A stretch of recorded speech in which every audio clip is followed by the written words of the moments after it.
next guest speaker is Scott Mertz, and Scott is the managing attorney of Legal Aid of Nebraska's Omaha office and director of the firm's Housing Justice Project. A 2009 Creighton School of Law, go Blue Jays, Creighton School of Law graduate, Scott Mertz has worked at Legal Aid of Nebraska since graduation. The Housing Justice Project encompasses all housing work done at Legal Aid of Nebraska. The project seeks to ensure that all low-income Nebraskans have access to an attorney for their housing legal issues. So if you would, please join me in welcoming Scott Mertz. Thank you. Can I make it so it's just... I can do that okay, for you. Thanks. Yep, pardon me. It's actually better for the people online. Oh, absolutely. Online. There you are, Yes, sir. okay. Very good. So, okay, hopefully this works. Yes, thank you. As I was introduced, Scott Mertz, I work at Legal Aid of Nebraska, and today I was going to give kind of a quick overview of landlord and tenant law here in Nebraska. Oh, We got an issue? no worries, I'll get somebody to help us. Pardon me. Okay. Okay, it's all good. Okay. Anyway, a quick overview of landlord-tenant law, bit of the basics, bit of the 101, and then spend a few slides, a few minutes talking about the status of home equity theft here in the state of Nebraska, some very recent changes, and some ongoing developments with respect to tax sale foreclosure. So I have a bit of topics, but for both low-income renters and for low-income homeowners that you might be working with. And before I get into the substance, okay, that's not the right button. There we go. Okay. For all presentations we do, I want to read a quick land acknowledgement statement because Legal Aid of Nebraska acknowledges that its statewide locations are currently on the homelands of indigenous peoples, and 27 tribes, all listed here, have a connection to the land of what is currently known as Nebraska. And we respect and we are grateful for the stewardship and conservation of the land these tribes have managed since time immemorial and which continues today. Legal Aid of Nebraska recognizes that it is our responsibility as an organization to establish and maintain relationships with tribal citizens of the tribes and members of other tribes also residing in Nebraska.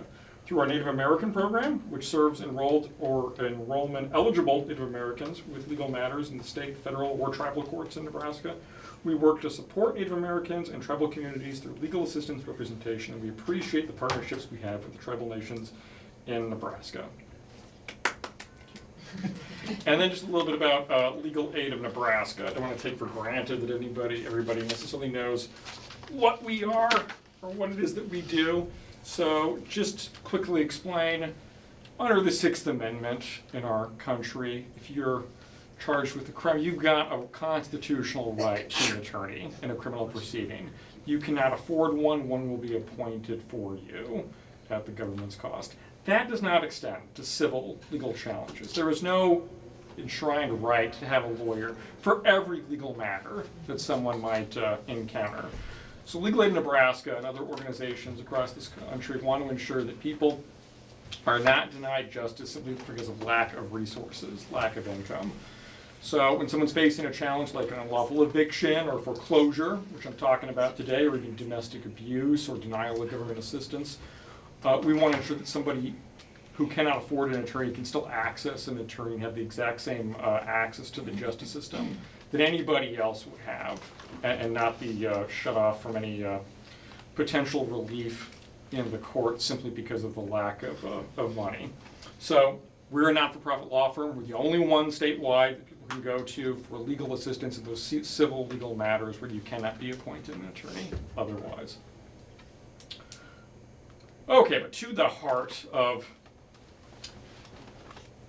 my talk today. So I'm going to first talk about our landlord and tenant laws here in the state of Nebraska. And I referenced the statute numbers there. That's where everything I'm talking about with respect to landlord and tenant law can be found in our state statutes. This is the act that details the obligations of both the landlord and the tenant, and it provides the basic outlines about what can and cannot be in a contract between the landlord and a tenant. And when there's not a contract that is a rental agreement or a lease, whatever you want to call it, even if one does not exist, doesn't matter. There are still laws enshrined in our state that are going to govern how that landlord-tenant relationship can or cannot proceed. So just some examples of the things that are governed by this act. Again, notices, I'll get more in depth on those, but notices are really the heart and soul of everything involving landlord-tenant relationships, both from landlord to tenant and from tenant to landlord. Everything's got to be in writing. It's all got to be memorialized with respect to what you want or what you don't want or what's being done wrong. So we'll get into some of the key ones that could result in the loss of housing. Also issues like how one can access the unit, access to the essential services, and issues like waiver and security deposits I'll talk about further. Okay, so first things first, what landlord responsibilities? What is the landlord responsible for? What does the law say a landlord has to provide when they're renting out property to a tenant? One, got to substantially comply with the housing codes. The state laws don't have their own code with respect to what is necessary for every single dwelling or what's required to make a premises fit and habitable. The state law recognizes that every community is going to have their different standards, and that whatever those standards are in the community of which you're residing in, landlords got to abide by them, or you're not in compliance with this law, and the lease can be broken for cause. Similarly, if you're up to code, you got to maintain it, keep it fit and habitable throughout the course of the tenancy, keep all the common areas, those areas that are used not just by one tenant but by all the tenants in a multifamily dwelling unit. Those have to be kept and maintained by the landlord. Maintaining good, safe working order, all the electrical, plumbing, sanitation, heating, ventilation, air conditioning, facilities, appliances, like the elevators, anything that's supplied by the landlord's got to be maintained by the landlord. Provide trash receptacles, seems basic, but you'd be surprised how often that is not done by the landlord. And we'll get a little more into this here, but supply running water and reasonable amounts of hot water at all times, and also the necessary heat. What happens if a landlord's not meeting any of these obligations? So if there's material non-compliance, that is material, it's not just one code being violated, something that could be easily remedied, but if there's material non-compliance, tenant can give written notice to the landlord. This would be called a 14 30-day notice. We'll talk a bit more about that in the context of notice from the landlord to the tenant. But here, a 14 30-day notice works for a tenant to indicate that the landlord is in breach of some aspect of the rental agreement or of some aspect of their obligations under the law that I just outlined before. Tenant can put the landlord on notice. They have 14 days to remedy whatever it is that's lacking in the tenancy. Or within 30 days of that exact same notice, the lease can be done without any further liability to the tenant. They have for cause. They can terminate the tenancy early if needed. I said I'd come back to this. Water, hot water, heat, all essential services. These essential services are given special consideration in the law, and with reason. It's one thing for the landlord to be failing with respect to perhaps giving you a working appliance, like you're paying for a lease that includes a refrigerator and that's on the fritz, or you have the washer and dryer maybe in a common area for all the tenants, that's somehow not working too. You're entitled to get that fixed, just like anything else the landlord is obligated to provide you with. But here, the special consideration given to these elements, the heat, the water, the electric, if they being the landlords, are not supplying those, and their failure is some kind of negligence or a deliberate act of the landlord, tenant's got additional remedies that just putting the landlord on written notice. This is when money comes into play. That if the tenant has to go out of pocket to replace the water, to make the repairs themselves, or hire somebody to repairs themselves, they can deduct that from the rent. If the landlord's somehow failing to deliver these items, tenant goes out of pocket, that money can then be withheld.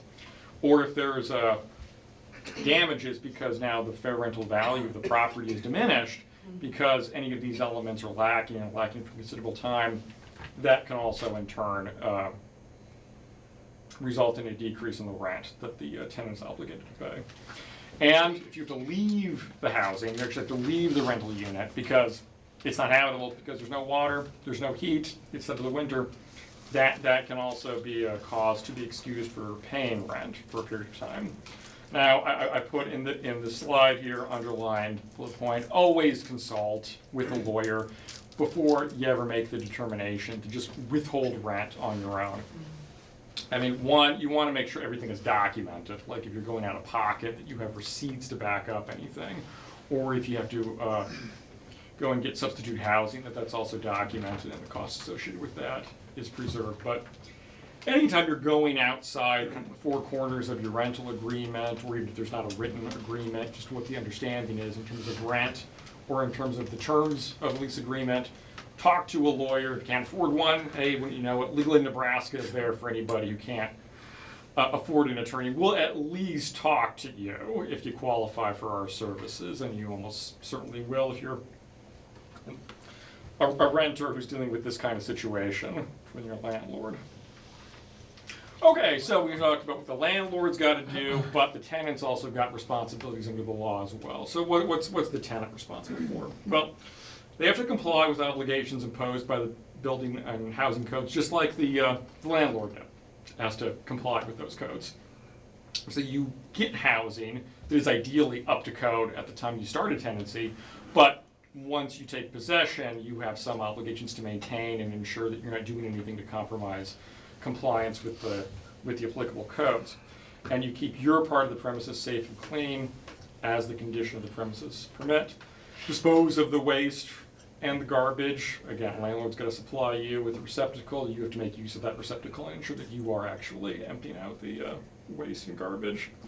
Keep the plumbing clean. Again, they got to supply the working utilities. You have to make sure that you are not damaging those utilities like the plumbing to the extent that it cannot be used or in working condition. And similarly, in a reasonable manner, use all the electrical, plumbing, sanitation, heating, ventilation, all of those facilities. Make sure you're not in any way destroying any of those or defacing any other part of the premises intentionally. And 7, in particular, is one doesn't have really a applicable pairing there on the landlord side of things. But you'll see this come up a lot when landlords are trying to terminate leases for cause. We'll talk about that a bit in a second. But you cannot disrupt the peaceful enjoyment of others. Okay? Namely, you just can't be loud, disruptive, or otherwise being a problem tenant for the other tenants. It's a bit of a catch-all. This is more a behavior thing than anything that relates to the physical maintenance and habitability of the premises, but just in terms of you as a person, as a tenant, that you are behaving yourself and just using the property in a way that does not interfere with others' ability to use the premises and live as a tenant. Now, this is somewhat vague and kind of a running through line through not just landlord-tenant law, but in all manner of laws, is you'll see a lot of broad, vague terms because the laws are not going to account for all particular instances of which what is unreasonable and what is not acceptable under the law. Basically, the law just says, look, if it's going to be a problem for other people, that might be a question of fact for a court of law, but you just cannot be doing things as a tenant. Noise is the typical reason, that's the often complaint. But things like odor, things like animals doing things that are in some way being a problem for other tenants, if it just interferes with other people's ability to live their lives without interference, that's a problem that can cost you your tenancy. Okay, so touched upon this a bit, but if you're a tenant, you're not meeting your obligations, what's going to happen to you? And this is what we deal with a lot in terms of landlord-tenant law at Legal Aid Nebraska. Somebody has gotten one of these, and they're worried, and they want to preserve their housing, so they come to us to see what that can be done, what options there are to ensure they do keep their housing. Most common one, failure to pay rent. What's going to happen? As of 2019, state of Nebraska says you get a written notice 7 days to cure or quit. That is, in writing, you're obligated to get a notice that says you as the tenant are behind rent. This is the amount. You have 7 days, the date of delivery of this notice, of which to cure. Pay that money. Day 8, and take you to court, which we'll talk about in a moment. Other notices you might get, a 5-day notice. Again, this has been around for 7 or 8 years here in Nebraska, where if the tenant or a member of the household or a guest or just somebody else under the tenant's control on the premises engages in any kind of violent criminal activity, illegal sale of drugs, or any other activity that threatens the health or safety of other tenants, the landlord or the landlord's employees or any other agents. If anything's threatening any of those people, you can get a 5-day notice. And this 5-day notice is nothing about a right to cure. It just says you've got 5 days to get out of here because of the seriousness of what you're being accused of. Come day 6, if you're not gone, they can take you to court. Now, again, at the end of this, the statute that governs these 5-day notices, it's a bit broad. There's a bit of a catch-all with respect to other activity that threatens the health and safety. And that's something we deal with a lot with Nebraska. Landlords who are kind of pushing the bounds of what constitutes something that's serious enough to warrant a 5-day notice, such that it, quote unquote, threatens the health and safety of others. If it's violence, if it's criminal, violent activity, if there's drugs, there's firearms, that's pretty black and white, that the statute really is made for that kind of situation. If someone's engaged in the sale or use of unlawful drugs or a violent criminal act has occurred on the premises, landlords want the ability to get someone out and get them out quickly, relatively speaking. I have a question. Yes. When it pertains to any of this, does the tenant have any recourse? I mean, are they just, they have to do what the landlord says, or can they come back and say, if I